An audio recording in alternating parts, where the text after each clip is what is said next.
de ce qui nous désunit. Il est capable de rentrer en cohérence absolue, en résonance absolue avec l'autre, quel que soit ce qui apparemment le distancie de l'autre. Moi, c'est pour cette raison-là qu'on dirait que quand je reçois un mérite, je viens gêné, puis je suis comme mal à l'aise un peu, parce que je veux juste être heureux dans la vie, puis faire du bien au monde, puis on dirait, je sais pas, je trouve que La musique, tout le monde le mérite, genre ici. Là. Ah, absolument. Mais j'ai envie de te dire, tout le monde le mérite. Exactement. Et... Toi. Pardon? Dont toi aussi. Dont toi aussi, tu comprends. Et c'est ça, c'est ne jamais se laisser en dehors de ce qui nous unit. Être une seule et même chose, malgré notre unicité. Rentrer en résonance avec l'autre. C'est en fait mesurer le vrai pouvoir qu'on a lorsqu'on est unis. Tu vois? Je crois que... en tout cas, c'est peut-être très personnel ce que je vais dire, mais les moments de nos vies où l'on s'abandonne, ou bien où l'on se fait miroir de quelque chose qu'on n'aime pas de nous, okay?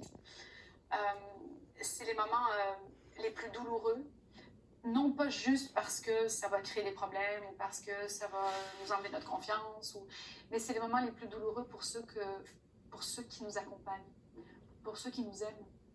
Parce que bien souvent, c'est lorsqu'on devient notre pire ennemi que toute cette convergence, toute cette union, tout ce passer au suivant, contribuer, s'anéantit. Et comme l'artiste, la plupart du temps, à part le fait qu'il est traversé par quelque chose qui est plus grand que lui, mais l'artiste existe à l'intérieur de cette convergence, prend naissance à l'intérieur de toutes ces forces qui s'alignent, lorsqu'il est au centre, mais que même en étant au centre, il se désunit de lui, il se désengage de lui, ou il se déteste, ou il se juge, ou il se qualifie, se surqualifie, se sous-qualifie. Ce qui se produit en fait est très très irradiant. Et on n'en a pas toujours la compréhension en fait au départ, quand on commence à se juger, à se regarder avec violence ou avec malveillance. J'ai envie de vous dire, on ne mesure pas à ce moment-là que le besoin qu'on a de se replacer en se faisant mal est en fait beaucoup plus délétère sur ceux qui nous accompagnent jusque-là que sur nous-mêmes. Donc se souvenir, vu que la prérogative numéro 1 de l'humain, c'est de donner au suivant, c'est de contribuer. Notre vie fait sens seulement quand on est capable de se dire « Ah, ça, j'ai fait ça, puis ça a fait du bien à quelqu'un. Ça, j'ai fait ça, puis ça a changé la vie de quelqu'un une seconde. Ça, j'ai fait ça, puis la personne était bien, la personne était heureuse. » Ça, là, c'est ce qui nous définit tous.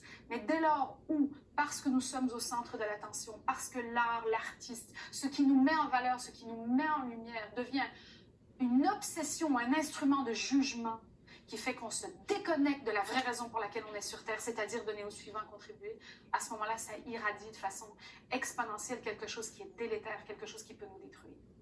Donc, souvenez-vous que vous êtes né pour donner au suivant, pour contribuer, que dans ce remerciement, dans cette gratitude, il y a la reliance, il y a le « on n'est qu'un », et que tous les matins, en être conscient, tout en restant bien humble, tout en restant bien dans la gratitude, être conscient que nous avons généré quelque chose qui a fait du bien et qu'au nom de cette reliance, on a le devoir de se garder vivant, de se garder non jugé, de se garder blanc, pur, honnête, malgré tous les regards extérieurs. Le regard extérieur, c'est ce qui fait que parfois on peut vraiment perdre des pédales. Puis vous savez pourquoi cet exercice est important? Parce que tout comme la prérogative principale de l'humain, c'est de contribuer, la peur, la première peur de l'humain, la première, c'est parler en public. Pourquoi? Parce qu'il a peur d'être jugé. Mais lorsqu'on transcende ce moment où l'on parle en public, en se rappelant de la reliance, en se rappelant du fait qu'on est une seule et même chose, on le traverse complètement. Parce que la dernière chose qu'on veut à ce moment-là, c'est être pris par nos frayeurs, être enrubanné par nos jugements, puis perdre la reliance. Fait qu'au moment où vous êtes là et que vous êtes capable de vous déployer, soit parce que vous avez besoin d'approbation, soit parce que vous avez besoin d'inspiration, soit parce que vous avez besoin de parler du sacrifice, soit parce que vous avez besoin de remercier chaque étape de ce qui vous entoure, chaque élément qui vous entoure, soit parce que vous avez besoin de passer un message pour repousser les limites.